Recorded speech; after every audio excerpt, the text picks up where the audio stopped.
of this building. So we'll start out with the image energy efficiency pyramid. It kind of ranges from low complexity at the bottom all the way up to the high complexity. Just going to talk about some simple and easy ways to conserve some energy. Not a lot of money put into, just kind of common sense. This was an image we took off buildgreen.com. Okay, so we'll start with understanding. It's at the bottom tier of the pyramid. We can talk about in-home audits and energy yardsticks. A home energy audit is a test performed by energy professionals from Excel or Energy Star. It's used to determine the energy consumption your house will actually use. You can compare from other houses the size and location. You can see if your house is really using a lot of energy, more than it should be, and it's a good starting point to fixing some problems you might have. Moving up the pyramid, we can go to low-cost, no-cost solutions. These will be pretty easy, it's pretty self-explanatory. Turn off the lights. Everyone says it, I'm sure you've been told since you were a kid. Common misconception is that turning on and off your light creates a noticeable power surge, especially in your bill. It's actually so small that you'll never notice it, especially when we can talk about incandescents. It makes very little effect on the life of the overall total hours of your light bulb by turning it on and off. So if you're just leaving a room for a couple minutes, it's still energy efficient to turn on that light bulb.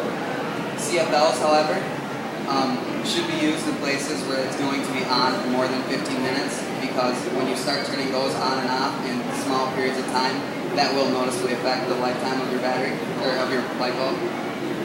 Vampire loads, also phantom loads, are loads taken from appliances and electronics that are plugged in even though they're off. A lot of people don't realize that if you leave your computer plugged in but it's off, it still actually sucks energy out of the outlet. Cornell estimates about $200 worth of your annual energy bill is caused by vampire loads. The quick solution is use a power strip with the central on-off. That can help stop a lot of that being sucked out of your outlet. Then we'll go to lighting. We'll talk about 3 different major types of bulbs. Incandescent bulbs, this one everyone knows, it's normal, it's was designed to mimic the natural color of light. It's becoming more and more inefficient when compared to CFLs and LED bulbs. It is the cheapest, however, but its lifespan is roughly 750 to 1,500 hours. CFLs, these are becoming more and more popular. Compact fluorescent lights designed to replace the standard incandescent. It does cost more, but it'll pay for itself over its lifetime. Also another downfall is it contains mercury, so if it's broken it needs to be cleaned pretty well, and it also needs to be recycled. It can't just be thrown in the trash. Rough lifespan is anywhere between 6,000 all the way up to 24,000 hours.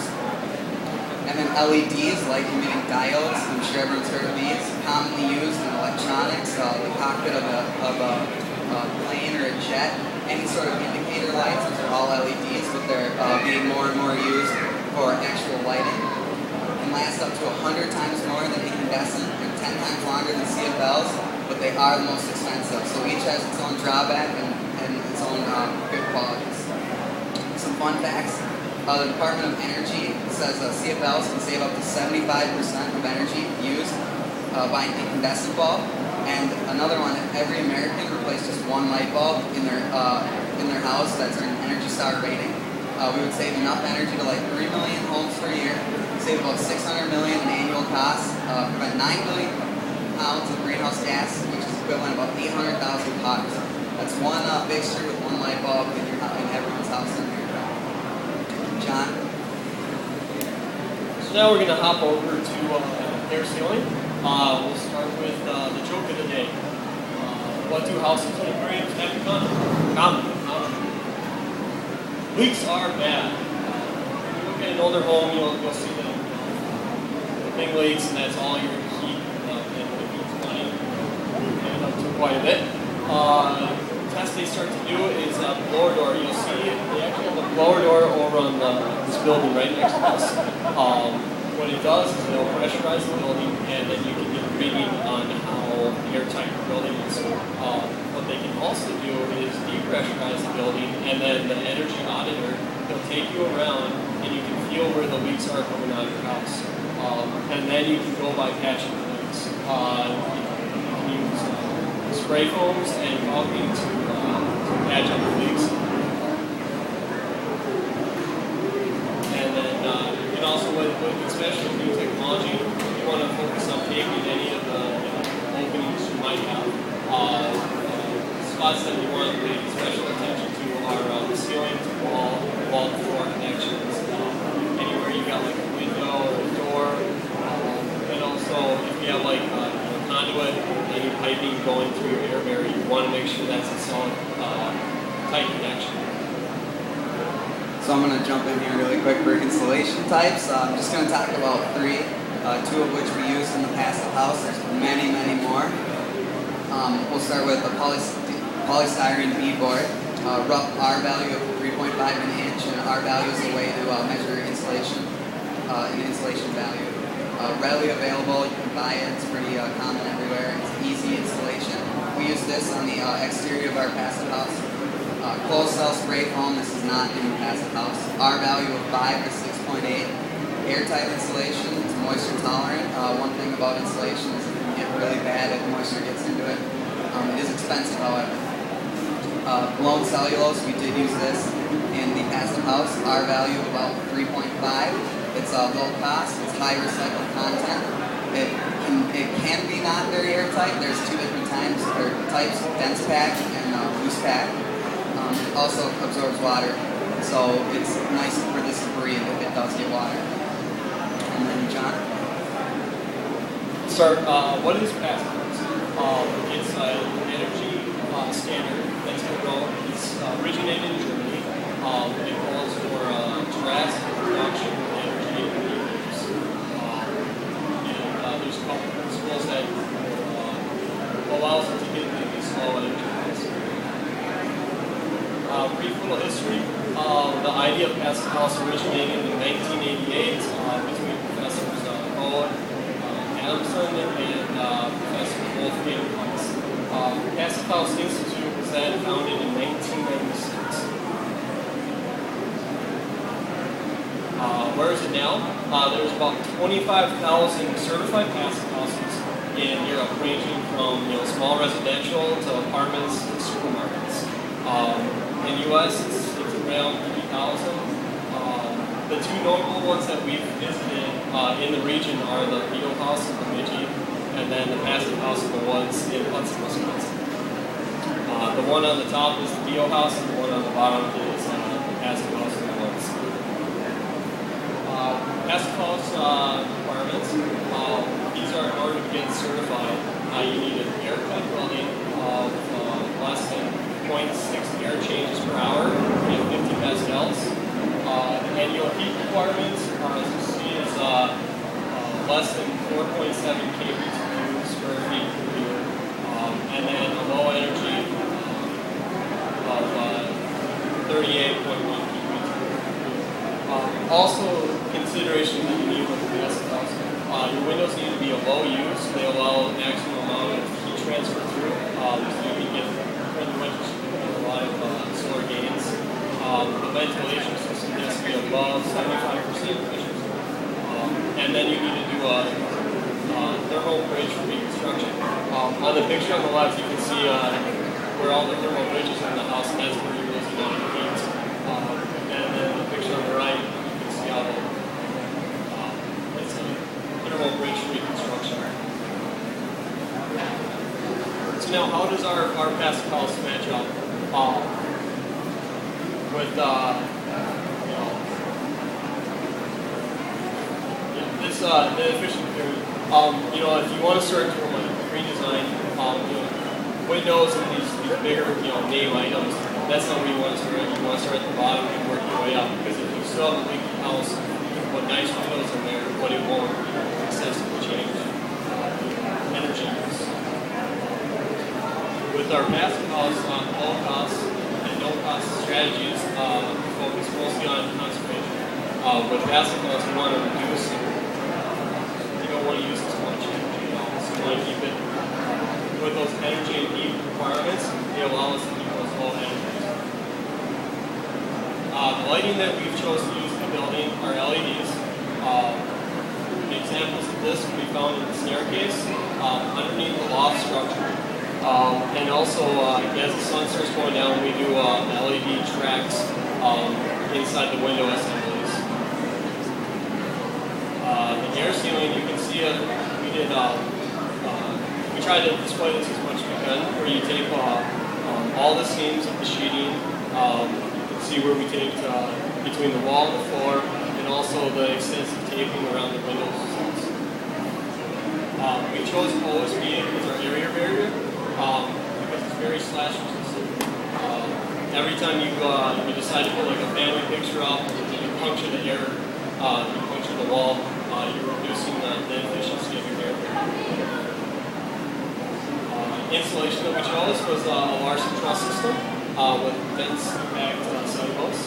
On the edge of that, we put a nail base attached to the side, and it gives us about R70, which standard constructions around R20. So that's super insulated wall.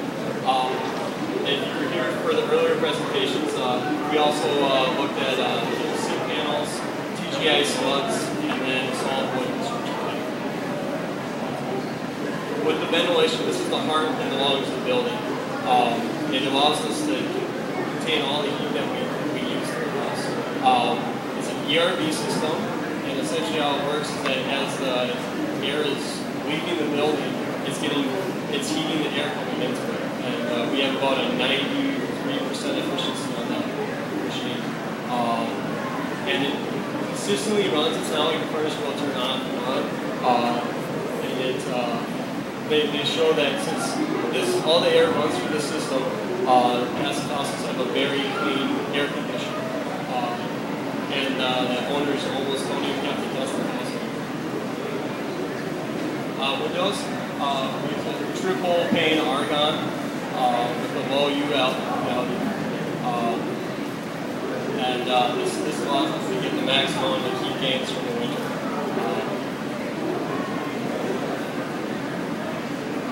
Okay, so that's a brief synopsis of energy conservation in our passive house. If you actually want to go check out the systems in action, it's located on the northeast side of the building. There's students like us that are manning it right now that can take personal questions.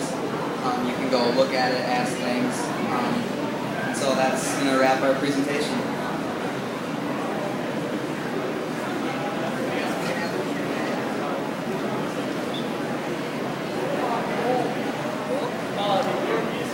The ERV system that we have, it allows moisture to move in and out of the building. So back in the 80s, with the airtight building, you have moisture problems that might arise that happened in the 80s where they started building airtight. And so with our ERV system, it allows moisture to pass through. It's got a moisture bypass. What?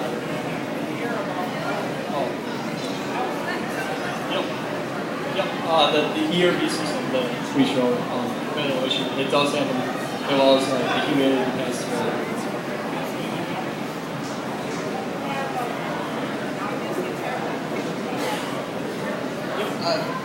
The whole passive house is on the northeast corner of the building. There's a bunch of literature there, and there's students. We were the students that helped build it.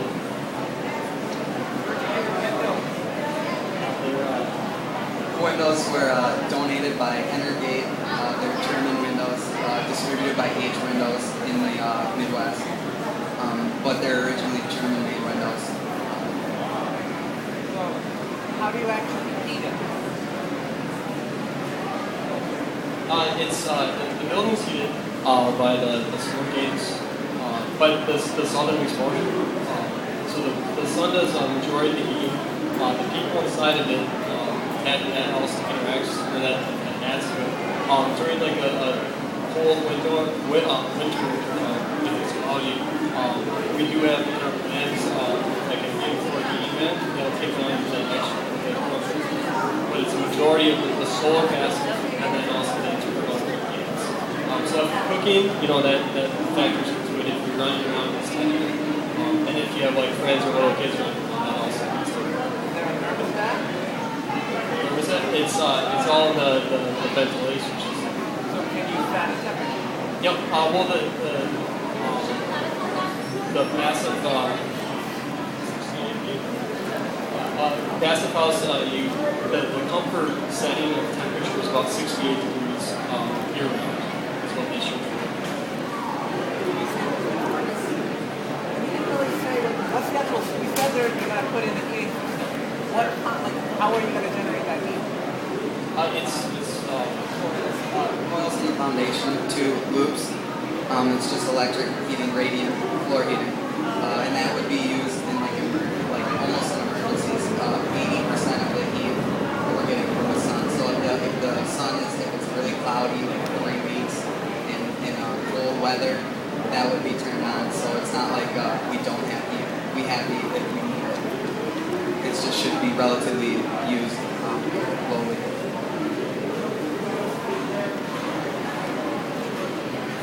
If you're going to start from zero, if you're going to say build a new house, the number is around 10 to 15% more on top of your construction cost, and that accounts for really the thickness of the walls, the airtight seals and whatnot. So really, it's only about 10 to 15% extra principal, and you save about 75 to 90% on your energy consumption. They actually have a house in Illinois.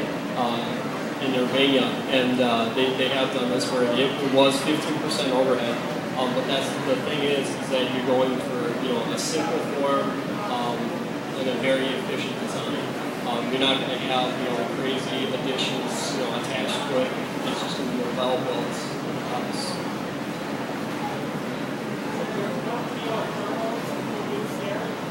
We didn't use the geothermal in our design. We're up in the VO house in Bemidji, they actually use an earth tube system, and that seemed to work very effectively for them, where it draws the air in underground and tampers it before it gets into the building. Then it's one of those technologies that has had problems in the past with drainage and build up inside of them, but if properly taken care of, they work really well.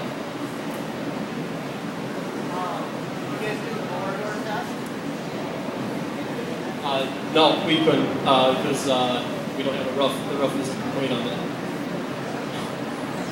But the thing, the building code when you build a building in here is you have to have less than 50% overhead. Otherwise, you have to put a sprinkler system into it. That's just for the state fair. That's just to present at the state fair. That's not in the actual building. If someone does eventually buy this house, then yes, we would love to do a blower door test. Until that point, it's. My question is, energy recovery and how big would you buy? How big of a system? The one in there is actually oversized for our building, but we did get it on donations. Zender was the one that donated it to us, and they would be a good company to talk to.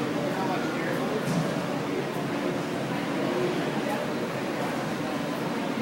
I don't. Not on top of my head. I know you can look into it through Zender. What's the maintenance cost on an ERP system? Well, it factors into your overall bill, your overall energy consumption, like electricity, and we don't. Once again, it's unique to every house, but it's roughly 75 to 90% of maintenance because their bill is cut down using just these systems.